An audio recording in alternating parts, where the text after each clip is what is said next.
Everyone, can you see my screen? Yes, sir. Sir. Yes, Okay. sir.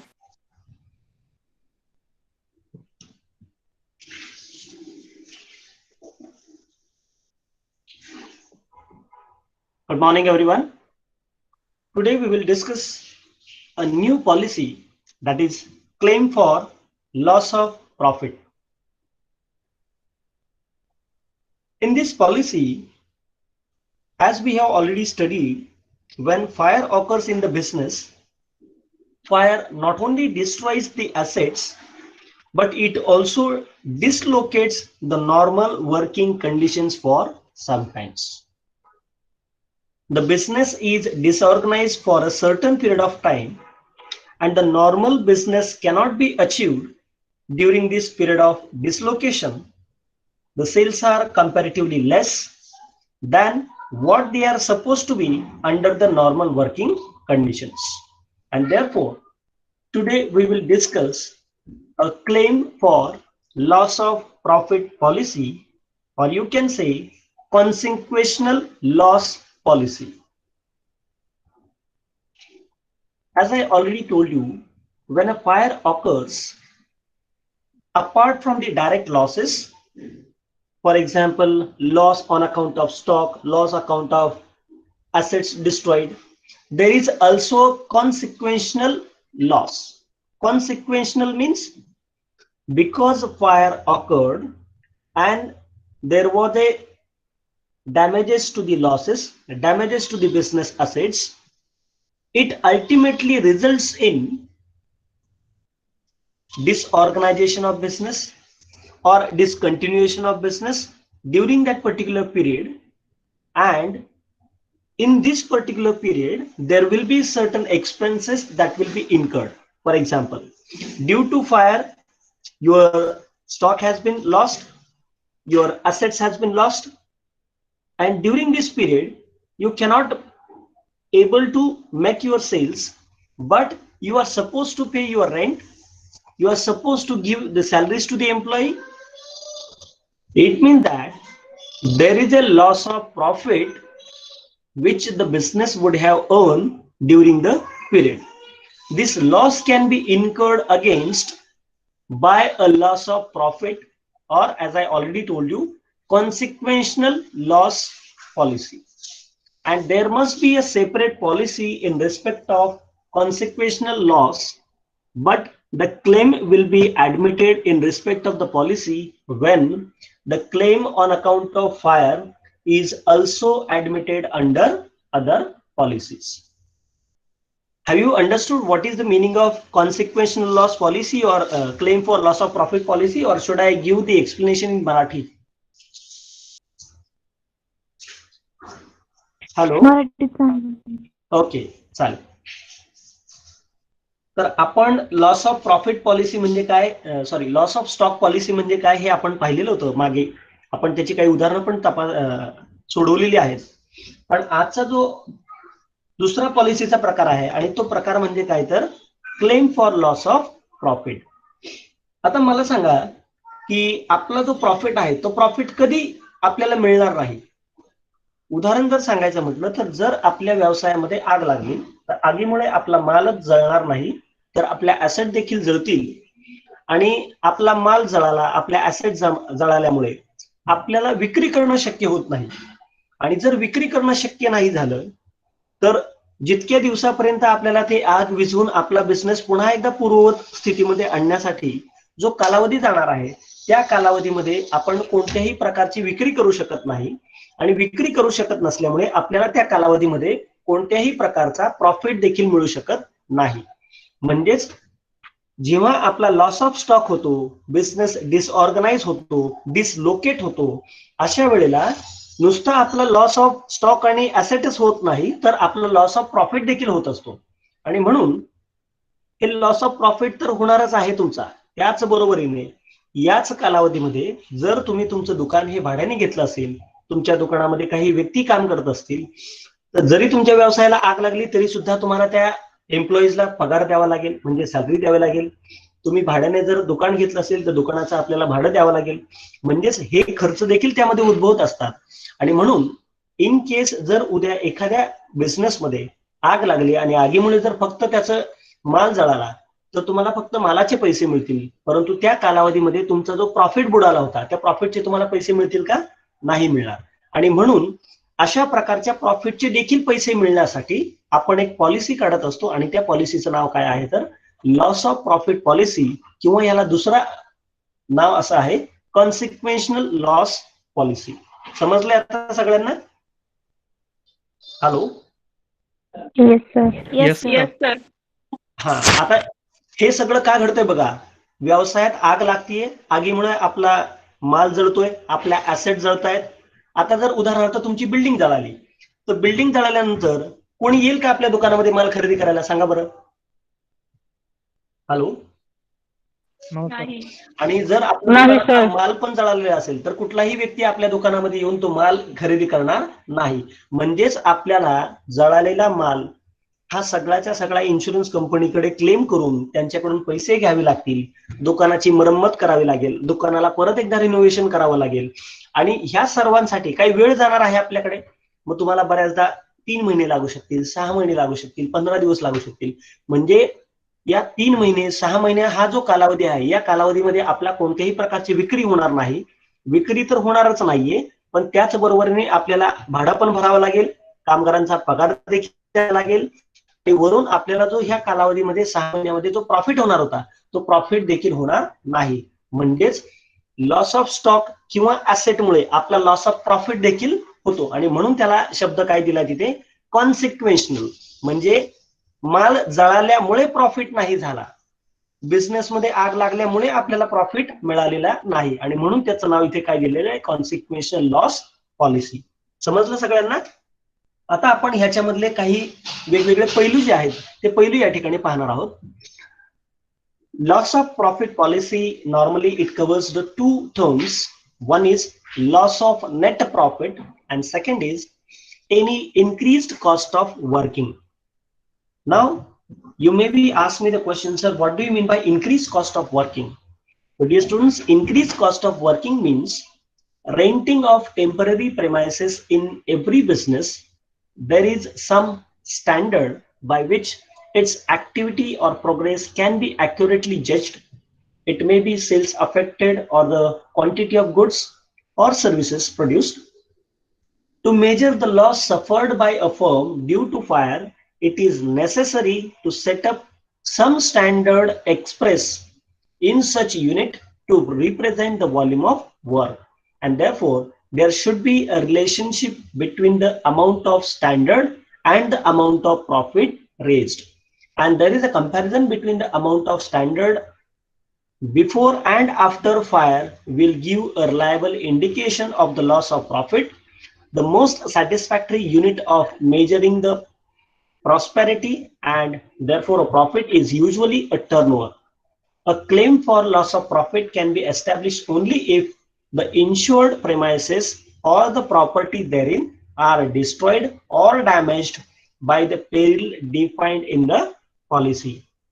याचा अर्थ असा आहे की जेव्हा आपल्याकडे लॉस ऑफ प्रॉफिट पॉलिसी आपण घेतो तेव्हा लॉस ऑफ प्रॉफिट पॉलिसीमध्ये 2 घटकांचा मुख्यतः समावेश होतो. एक तर तुमचा जो प्रॉफिट आहे म्हणजेच नेट प्रॉफिट आहे तो तुमचा नेट प्रॉफिट जाणार आहे, कारण की तुम्ही त्या कालावधीमध्ये कोणत्याही प्रकारची विक्री करू शकत नाही आणि विक्री न केल्यामुळे तुम्हाला नेट प्रॉफिट मिळणार नाही. दुसरी गोष्ट म्हणजे हे तर तुम्हाला प्रॉफिट मिळणारच नाही, पण तुम्हाला काही खर्च मात्र करावे लागतील आणि त्या खर्चालाच इथे काय म्हटलेलं आहे? Increased cost of working. उदाहरणार्थ काही वेळेला काही व्यावसायिकांना खूप मोठ्या प्रमाणावरती कर्ज घेतलेलं असल्यामुळे त्यांना थांबणं शक्य नसतं. अशा वेळेला व्यावसायिक आपला व्यवसाय हा पूर्वस्थितीत आणण्याच्या प्रयत्नामध्ये असतो, परंतु त्याच कालावधीमध्ये बरेच व्यावसायिक काय करतात की आपलं दुकान हे दुसऱ्या जागी शिफ्ट करतात. म्हणजेच टेम्पररी बेसिसवरती भाड्याने दुकान घेतलं जातं. म्हणजे मग त्या दुकानाचं तुम्हाला भाडं एक्स्ट्रा भरावं लागतंय तिथे, कारण की स्वतःचं दुकान होतं पण ते जळालेलं आहे. आणि आता आपल्याला व्यवसाय तर करायचाच आहे, पण व्यवसाय करत असताना तुम्हाला इन्क्रीज कॉस्ट ऑफ वर्किंग म्हणजे तुम्हाला एक्स्ट्रा पैसे इन्कड होणार आहेत की तुम्हाला जे दुसरं दुकान भाड्याने घ्यावं लागलं त्याचं भाडं भरावं लागणार आहे. शिफ्टिंग करावं लागेल मालाचं तुमचं, मग शिफ्टिंगसाठी सुद्धा तुम्हाला काही खर्च येणार आहे. तर याला आपण काय म्हणत असतो तर इन्क्रीज्ड कॉस्ट ऑफ वर्किंग असं म्हणतो. आणि म्हणून लॉस ऑफ प्रॉफिट पॉलिसीमध्ये तुमचा फक्त प्रॉफिटच नाही तुम्हाला मिळत, तर त्याचबरोबर तुम्ही जे एक्स्ट्रा खर्च केलेला आहे तुमच्या व्यवसायासाठी, तर तो एक्स्ट्रा खर्च देखील तुम्हाला त्या लॉस ऑफ प्रॉफिट पॉलिसीमध्ये मिळतो. लक्षात आलं सगळ्यांच्या? Yes sir. Okay. Yes. Now, second condition. The insured's business carried on the premises is interrupted or interfered with as a result of such damage. A claim for loss of profit cannot arise if the claim for loss of property as a result of the fire is not admitted. It is possible that the business of the insured may suffer because of fire in the neighborhood, but not causing damages to the property of the insured. Say by closing the sheet or the street for some time, such an eventualities may be covered by agreement with the insured on the payment of extra premium. If fire does not affect the volume of business, there can be no claim for loss of profit.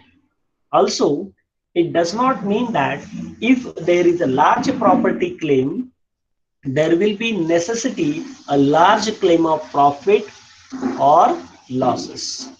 याचा अर्थ असा आहे, loss of profit policy काढत असताना त्याच्यामध्ये बऱ्याच वेळेला तुम्हाला क्लेम हा तेव्हाच दिला जातो जेव्हा तुम्ही तुमच्या व्यवसायामध्ये असणाऱ्या ऍसेट्सचा क्लेम काढलेला असेल, तेव्हाच तुम्हाला लॉस ऑफ प्रॉफिट पॉलिसीचा क्लेम मिळू शकतो. लक्षात आलं सगळ्यांच्या? लॉस ऑफ प्रॉफिट पॉलिसीचा क्लेम कधी मिळेल? जर तुम्ही तुमच्या ऍसेटचा क्लेम काढला असेल. आता ऍसेटमध्ये स्टॉक आला, ऍसेटमध्ये फिक्स ऍसेट्स आल्या. जर तुम्ही तुमच्या स्टॉकचा आणि फिक्स ऍसेटचा क्लेम काढला असेल तरच तुम्हाला लॉस ऑफ प्रॉफिट पॉलिसीचा क्लेम करता येईल, अन्यथा तो तुम्हाला क्लेम करता येणार नाही. लक्षात आलं सगळ्यांच्या? हॅलो? Yes sir. हा, म्हणजे लॉस ऑफ प्रॉफिट पॉलिसीचा क्लेम असण्यासाठी आपल्याला लॉस ऑफ स्टॉक आणि लॉस ऑफ प्रॉपर्टीचा क्लेम असणं गरजेचं आहे. आता काही वेळेला असं होऊ शकतं बघा, दुकानाला आग पण नाही लागली, कुठल्याही प्रकारचा माल पण नाही जळालेला, कुठल्याही प्रकारची ऍसेट पण खराब नाही झालेली, परंतु अचानकपणे काही सामाजिक कार्यकर्त्यांनी रस्त्यावरती उतरून आंदोलन सुरू केलं आणि नेमकं तुमचं दुकान हे त्याच रस्त्यावरती आहे ज्या रस्त्यावरती हे आंदोलन सुरू आहे, आणि त्याच्यामुळे काय झालं की पूर्णपणे रस्ता जाम झालेला आहे आणि ते लोक काय ऐकायला तयार नाही, आणि त्याच्यामुळे कुठलाही ग्राहक तुमच्या दुकानापर्यंत पोहोचू शकत नाही. बरोबर? तर अशा कंडिशन मध्ये देखील तुमचं लॉस ऑफ प्रॉफिट होऊ शकतो. बरोबर आहे की नाही? मग अशा वेळेला सुद्धा अशा प्रकारच्या इव्हेंट मधून सुद्धा तुमचा लॉस ऑफ प्रॉफिट होऊ शकतो. आणि मग जर तुम्हाला अशा प्रकारचे इव्हेंट घडत असतील सारख्या सारख्या तुमच्या त्या एरियामध्ये, तर तुम्ही काही एक्स्ट्रा प्रीमियम खर्च करून लॉस ऑफ प्रॉफिट पॉलिसीमध्ये याचं देखील इन्शुरन्स कव्हर तुम्ही त्यामध्ये खरेदी करू शकता. आलं लक्षात? हा लॉस ऑफ प्रॉफिट पॉलिसी मधला हा दुसरा एक फीचर आहे. आता आपण पुढच्या पार्टकडे वळणार आहोत आणि तो पार्ट म्हणजे असा पार्ट आहे की आपल्याला लॉस ऑफ प्रॉफिट पॉलिसीचे जेव्हा प्रॉब्लेम सोडवायचे आहेत तेव्हा लॉस ऑफ प्रॉफिट पॉलिसीमध्ये काही गोष्टींचा समावेश केलेला असतो. म्हणजेच विमा खरेदी करता आणि विमा कंपनी ह्या दोघांमध्ये जो करार होतो त्या करारामध्ये काही अटी आणि शर्ती असतात. तर त्यातल्या काही अटी म्हणजेच त्यामधल्या काही टर्म्स असतील, त्या टर्म्सचा अभ्यास करणं आपल्यासाठी खूप महत्वाचं आहे. आणि तुम्हाला सगळ्यांना सुद्धा यातली प्रत्येक टर्म समजणं गरजेचं आहे. जर तुम्हाला टर्म समजली नसेल तर लॉस ऑफ प्रॉफिट पॉलिसीचं कॅल्क्युलेशन करताना तुम्हाला अडचणी येऊ शकतील, हे मी या ठिकाणी सांगू शकतो. आता याच्यामध्ये लॉस ऑफ प्रॉफिट पॉलिसीमध्ये एक तत्व असतं, म्हणजे इन्शुरन्स एक तत्व असतं आणि त्या तत्वाला असं म्हटलं जातं इंडेमनिटी अंडर इन्शुरन्स. इंडेमनिटी या शब्दाचा अर्थ असा आहे नुकसान भरपाई. म्हणजे जर असं झालं तर आम्ही तुम्हाला नुकसान भरपाई देऊ. आता indemnity under policy means the period for which the policy is taken out is non as indemnity period. म्हणजेच तुम्ही ज्या कालावधीसाठी पॉलिसी घेतलेली आहे त्या कालावधीला आपण काय म्हणतो तर इंडेमनिटी पिरियड. उदाहरणार्थ 1 एप्रिल पासून 31 मार्च पर्यंत जर एखाद्या व्यक्तीने आपल्या व्यवसायाची पॉलिसी घेतली असेल लॉस ऑफ प्रॉफिट पॉलिसी, तर त्या पिरियडला आपण काय म्हणणार आहे इंडेमनिटी पिरियड. म्हणजेच 1 एप्रिल पासून ते 31 मार्च पर्यंत जर त्याच्या व्यवसायाला कुठल्याही प्रकारचे नुकसान झालं आणि त्यामुळे जर त्याचा लॉस ऑफ प्रॉफिट पॉलिसी झाला असेल तर त्याच पिरियड मधला जो काही नुकसान आहे त्याचीच भरपाई फक्त तुम्हाला इन्शुरन्स कंपनी देणार आहे. इतर कुठल्याही पिरियडची तुम्हाला नुकसान भरपाई मिळणार नाही आणि म्हणून त्या पिरियडला काय म्हटलं जातं, इंडेमनिटी पिरियड असं म्हटलं जातं. आता हा जो इंडेमनिटी पिरियड आहे, it is the expected period during which the business is likely to be disorganise resulting in lower sales and accordingly covered for insurance.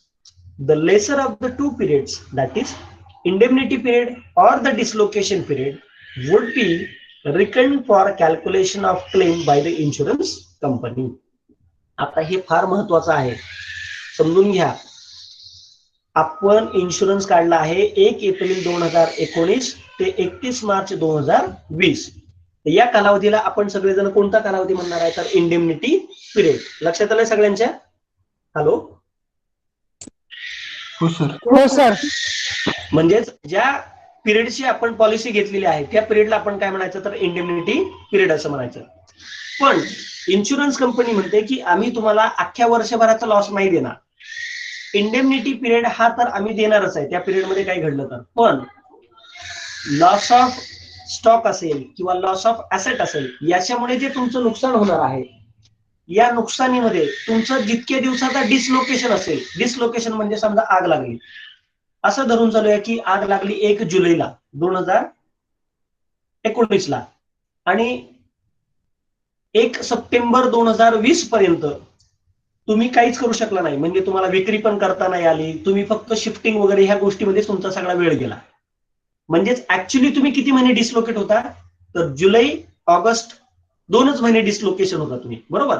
मग इन्शुरन्स कंपनी असे म्हणते की त्या पिरियडमध्ये म्हणजेच 12 महिन्यांच्या कालावधीमध्ये तुमचं ऍक्च्युली डिसलोकेशन किती महिन्यांचं होतं, फक्त 2च महिन्यांचं होतं. तर आम्ही तुम्हाला लॉस ऑफ प्रॉफिट किती महिन्यांचा देणार, फक्त 2च महिन्यांचा देणार, त्याच्यापेक्षा जास्त देणार नाही. लक्षात आलंय सगळ्यांच्या? Hello sir. आता समजा हेच उदाहरण जर आपण एखाद्या मोठ्या इंडस्ट्रीच्या बाबतीत घ्यायचं म्हटलं तर, समजा एखाद्या मोठ्या इंडस्ट्रीमध्ये खूप मोठ्या प्रमाणावरती आग लागली आणि ती आग विजेच ना. आपण तर इन्शुरन्स कव्हर घेतलेला आहे, 1 तारखेला इन्शुरन्स कव्हर घेतलंय, 31 मार्चला संपणार आहे, परंतु आग इतकी मोठ्या प्रमाणावरती आणि भीषण आग होती की आपल्याला 1 वर्ष देखील पुरेसं नाहीये आणि 1 वर्षामध्ये सुद्धा आपण ते रिकव्हर करू शकलो नाही. तर आपला डिसलोकेशन पिरियड हा 1 वर्षापेक्षा जास्त महिने, म्हणजे 1 वर्षापेक्षा जास्त कालावधीसाठी झाला. तर अशा वेळेला इंडेमनिटी पिरियड किंवा डिसलोकेशन पिरियड या दोघांपैकी जे कमी कालावधी असेल त्याच कालावधीचा तुम्हाला लॉस ऑफ प्रॉफिट मिळणार आहे, त्याच्यापेक्षा तुम्हाला जास्त मिळणार नाही. लक्षात आलं सगळ्यांच्या? म्हणजे 2 पिरियड महत्वाचे आहेत, एक इंडेमनिटी आणि दुसरा डिसलोकेशन पिरियड. या दोघांपैकी जो कमी असेल त्याचीच फक्त आपल्याला लॉस ऑफ प्रॉफिट पॉलिसी मिळेल, दुसऱ्याची मिळणार नाही. आता आपण वळतोय शेवटच्या पार्टकडे, that is important terms in the insurance claim. सगळ्यात पहिली टर्म आहे ती म्हणजे रेट ऑफ ग्रॉस प्रॉफिट. आता बरेच लोक मला म्हणतील, सर हे काय तुम्ही प्रश्न विचारला आम्हाला, रेट ऑफ ग्रॉस प्रॉफिट तर आम्हाला माहिती आहे, rate of gross profit is equal to gross profit divided by sales into 100. परंतु विद्यार्थ्यांनो, इथे रेट ऑफ ग्रॉस प्रॉफिटची टर्म थोडीशी वेगळी आहे.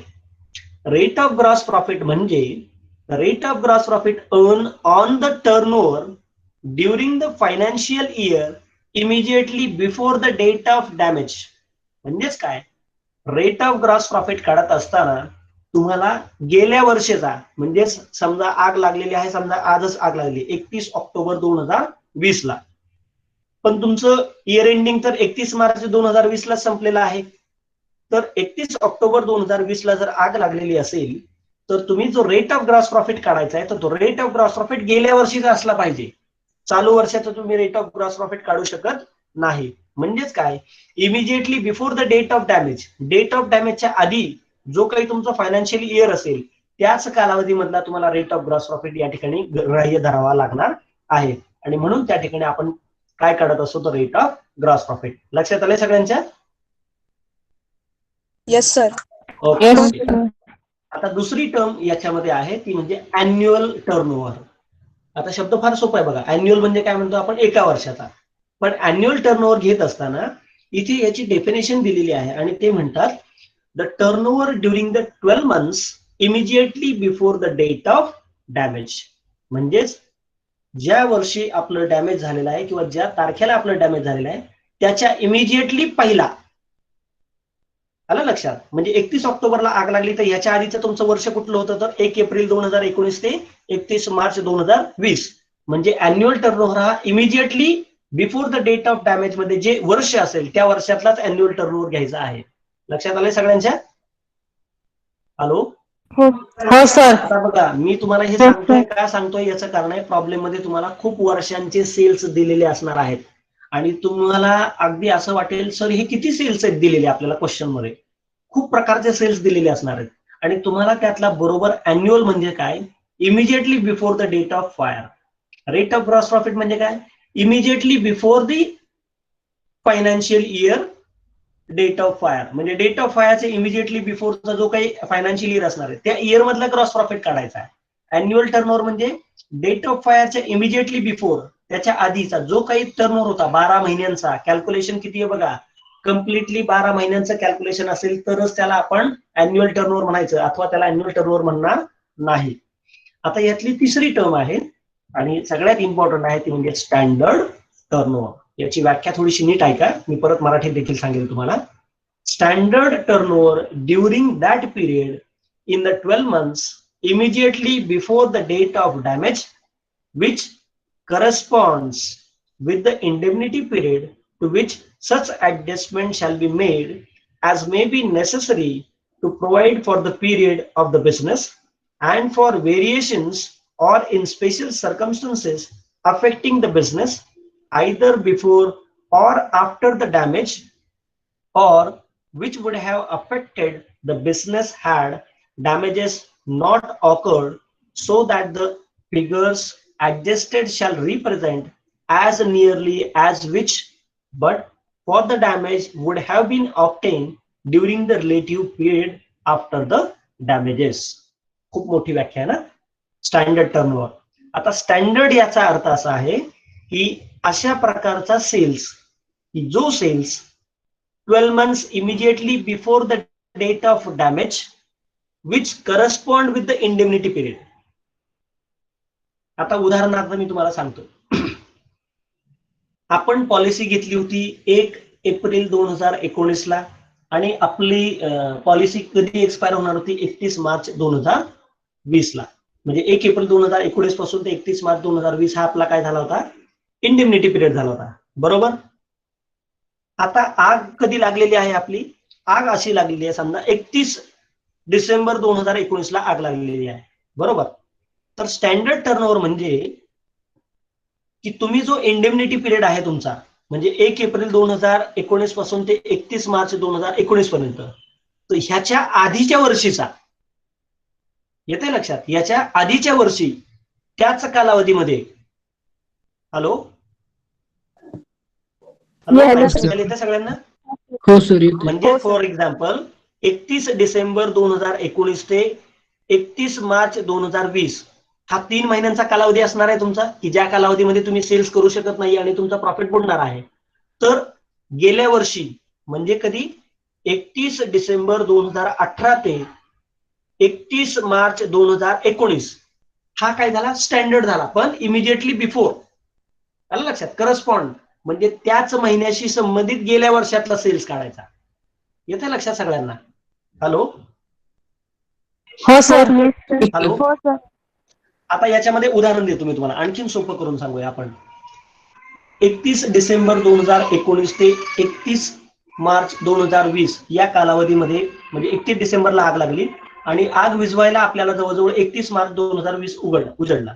म्हणजे किती महिन्यांचा सेल्स आपला खराब झाला, 3 महिन्यांचा. प्रॉफिट किती महिन्यांचा गेलाय, 3 महिन्यांचा. आता इन्शुरन्स कंपनीकडून आपल्याला प्रॉफिट मागायचा आहे.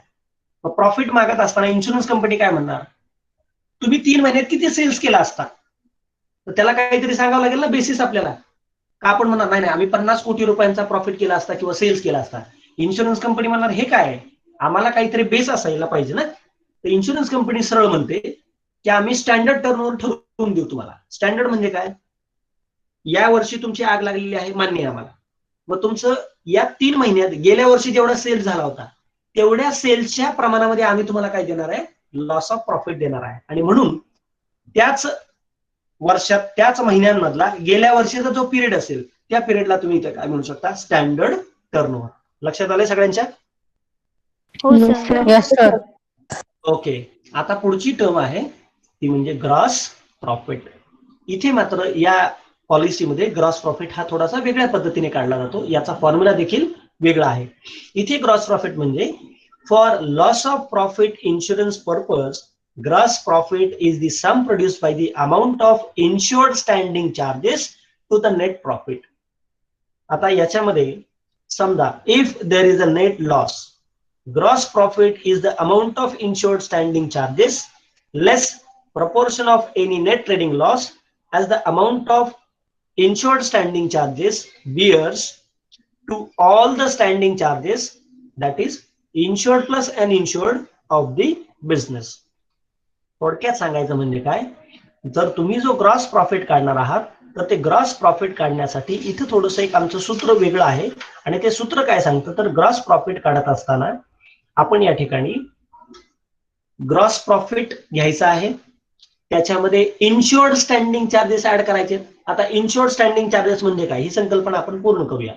तर इन्शुअर्ड स्टँडिंग चार्जेस म्हणजे काय की इन केस जर तुमच्या व्यवसायामध्ये आग लागली आणि आगीमुळे जर तुम्हाला तुमचा व्यवसायाचं स्थलांतर करावं लागलं किंवा तुमच्या कंपनीमध्ये असणाऱ्या लोकांना तुम्हाला पगार द्यावा लागला, एक्स्ट्रा भाडं द्यावं लागलं, तर हे जो एक्स्ट्रा खर्च आहे जो फिक्स आहे की जो बदलू शकत नाही, मग तुम्ही व्यवसाय करा किंवा करू नका तुम्हाला हा खर्च येणारच आहे. तर हा जो फिक्स खर्च असतो या फिक्स खर्चाला आपण म्हणतो स्टँडिंग चार्जेस. आणि बऱ्याचदा काही स्टँडिंग चार्जेस हे इन्शुरन्स मध्ये कव्हर केलेले असतात, तर काही चार्जेस हे इन्शुरन्स मध्ये कव्हर केलेले नसतात. म्हणून या ठिकाणी ग्रॉस प्रॉफिटची व्याख्या करत असताना gross profit plus insured standing charges असा या ठिकाणी फॉर्म्युला वापरला जातो. आलं लक्षात? हो सर. ओके. यानंतर पुढची जी टर्म आहे आपली ती आहे नेट प्रॉफिट. आता नेट प्रॉफिट म्हणजे नेट ट्रेडिंग प्रॉफिट, पण याच्यामध्ये कुठल्याही प्रकारच्या कॅपिटल रिसिप्ट्स या त्याच्यामध्ये घ्यायच्या नाहीयेत. आणि नेट प्रॉफिट हा फक्त आणि फक्त तुमचा जो नॉर्मल व्यवसाय तुम्ही करत आहात त्या नॉर्मल व्यवसायातूनच तुम्हाला तो प्रॉफिट मिळालेला असला पाहिजे आणि त्याच व्यवसायाचा तुम्ही हा इन्शुरन्स घेतलेला असला पाहिजे आणि तरच तुम्हाला ते काय म्हणू शकतो आपण नेट प्रॉफिट असं म्हणू शकतो. मग आता हे नेट प्रॉफिट काढत असताना याच्यामध्ये तुम्ही तुमचं जे काही स्टँडिंग चार्जेस आहेत किंवा इतर जो खर्च आहे, उदाहरणार्थ डेप्रिसिएशन सारखा खर्च आहे, तर हा खर्च वजा करण्याआधी आणि तुमचा प्रॉफिट टॅक्सेशनला चार्ज करण्याआधी जी काही तुमची प्रॉफिटची फिगर आहे ती फिगर म्हणजे या ठिकाणी नेट प्रॉफिट असं ग्राह्य धरली जाणार आहे. आता मी मगाशी जो तुम्हाला पॉईंट एक्सप्लेन केला होता तर तो पॉईंट म्हणजे होता इन्शुअर्ड स्टँडिंग चार्जेस. आता मी तुम्हाला काही एक्स्ट्रा उदाहरणं या ठिकाणी देणार आहे. Insured standing charges are those charges which are specified in the policy. जसं की आपण एखादी गाडी खरेदी केल्यानंतर गाडीचा इन्शुरन्स घेत असतो आणि इन्शुरन्स मध्ये तुम्ही बघितलं असेल तर इन्शुरन्स मध्ये काही गाडीचे स्पेअर पार्ट असतात आणि काही इन्क्लूड असतात, काही इन्क्लूड नसतात. उदाहरणार्थ जर मेजर इंजिनचं डॅमेज झालं तरच तुम्हाला इन्शुरन्स मिळेल, पण तुमच्या गाडीचं हेडलाईट फुटली, तुमच्या गाडीचा इंडिकेटर तुटला किंवा मडगाड फुटलं तर तुम्हाला त्याचे काही पैसे मिळत नाहीत. म्हणजेच इन्शुरन्स मध्ये हे चार्जेस ऍड केलेले नाहीत आणि काही चार्जेस हे ऍड केलेले असतात. तसंच या ठिकाणी देखील insured standing charges are those charges which are specified in the policy which the insured desire to recover in case of an accident. आणि याच्यामध्ये कुठल्या कुठल्या चार्जेसचा समावेश होतो तर तुमचं रेंट असेल, रेट्स आणि टॅक्सेस असतील, त्यानंतर इंटरेस्ट ऑन डिबेंचर असेल की जे तुम्हाला द्यावंच लागतं, त्यानंतर इंटरेस्ट ऑन लोन असेल जे आपल्याला भरावंच लागेल, सॅलरी तुमच्याकडे जो परमनंट स्टाफ काम करतो त्या स्टाफची सॅलरी असेल, जे तुमच्याकडे स्किल्ड वर्कर्स काम करतात त्या स्किल्ड वर्करचा पगार असेल, जे डायरेक्टर तुमच्या कंपनीमध्ये काम करतात त्या डायरेक्टरची फी, ऑडिटरची फी, जाहिरातीचा खर्च, प्रवासाचा खर्च म्हणजे ट्रॅव्हलिंग एक्सपेन्सेस, आणि बऱ्याचदा काही फिक्स खर्च असे असतात की जे आपल्याला सांगताच येत नाही. तर असे जे अनस्पेसिफाईड स्टँडिंग चार्जेस असतात तर हे अनस्पेसिफाईड स्टँडिंग चार्जेस हे 5% जास्त तुम्हाला मिळू शकत नाहीत आणि म्हणून हे इन्शुअर्ड स्टँडिंग चार्जेस देखील आपल्याला समजणं गरजेचं आहे. आणि आता यातली शेवटची आपण व्याख्या पाहणार आहोत आणि ती म्हणजे टर्नओव्हर. टर्नओव्हरला आपण नॉर्मली काय म्हणतो तर सेल्स असं म्हणतो.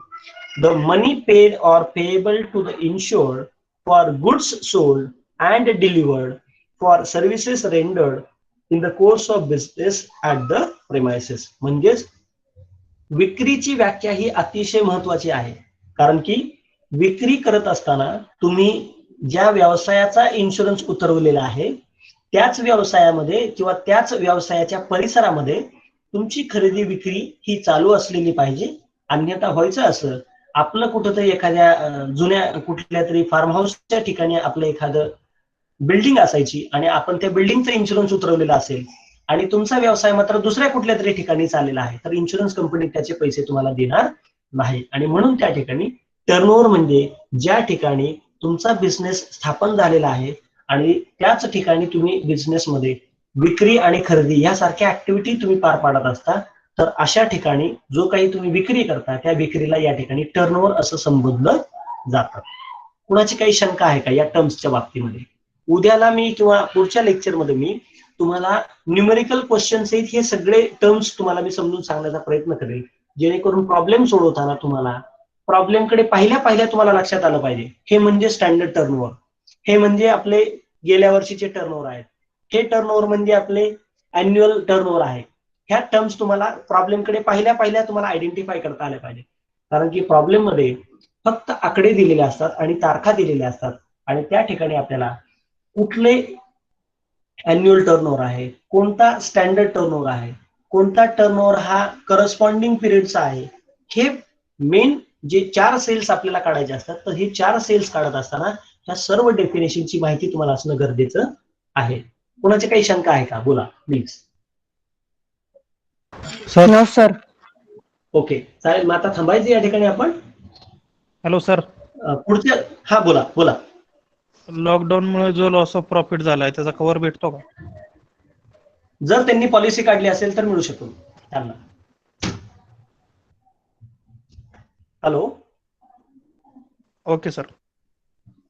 जसं मी मगाशी तुम्हाला उदाहरण दिलं की रस्ताच जाम केला एखाद्याने आणि रस्ता जर जाम केला असेल आणि जर त्यांनी एक्स्ट्रा प्रीमियम भरून अशा प्रकारचे जर काही इव्हेंट घडले तर त्याचा पण आम्हाला प्रॉफिट द्यावा असं जर त्यांनी इन्शुरन्स घेतला असेल तर त्यांना तो त्याच्यामध्ये कव्हर मिळू शकतो. पण त्याच्यासाठी तुम्हाला एक्स्ट्रा प्रीमियम हा भरावा लागेल, कारण ही घटना सारखी होणार आहे का मला सांगा?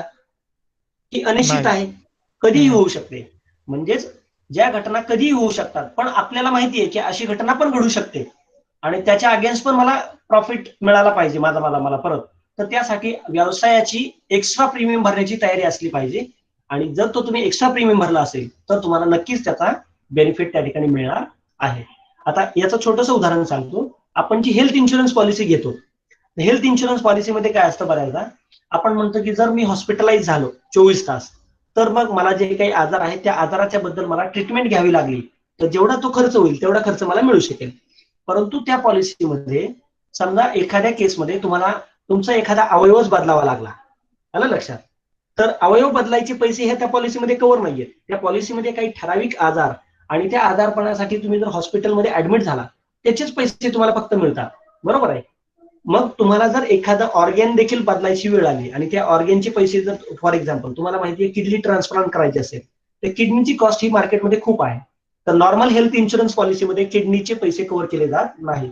पण जर तुम्ही एक्स्ट्रा प्रीमियम भरला तर तुम्हाला ऑर्गॅन डोनर हा देखील ऑप्शन त्या ठिकाणी अवेलेबल असतो आणि जे ऑर्गन आहे जे तुम्हाला ट्रान्सप्लांट करायचे तर त्याचे देखील पैसे इन्शुरन्स कंपनी पे करते, पण त्यासाठी तुम्हाला एक्स्ट्रा प्रीमियम हा भरावा लागतो. आलं लक्षात? हो सर. हॅलो, हा बोला. आणखीन काही शंका आहे का? Very good question. सर, हा बोला. मार्च पर्यंत जर इन्शुरन्स असला आणि त्याच्या पुढे पण 2 महिने लॉकडाऊन चालू राहिले तर मग त्याचा कव्हर होतो का आपल्याला?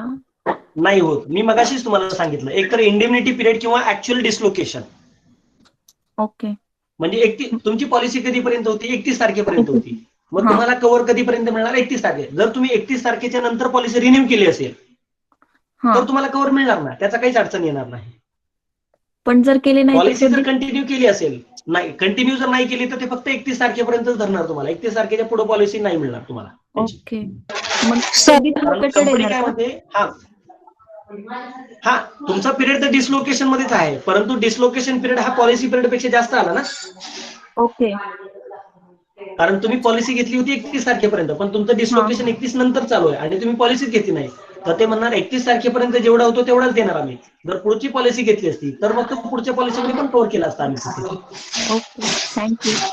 म्हणजे इन्शुरन्स हे असं शस्त्र आहे की ज्या शस्त्राचा वापर करून तुम्ही तुमचा जो लॉस तुम्हाला स्वतः कव्हर करता येत नाहीये तो लॉस इन्शुरन्स कंपनी कव्हर करेल, पण त्यासाठी मात्र तुम्हाला दर महिन्याला किंवा दर वर्षाला तुम्हाला एक्स्ट्रा कॉस्ट इन्कर्ड करावी लागेल. लागेल. आणि ही कॉस्ट बऱ्याचदा थोडीशी जास्त आहे आणि व्यावसायिक हा असा व्यक्ती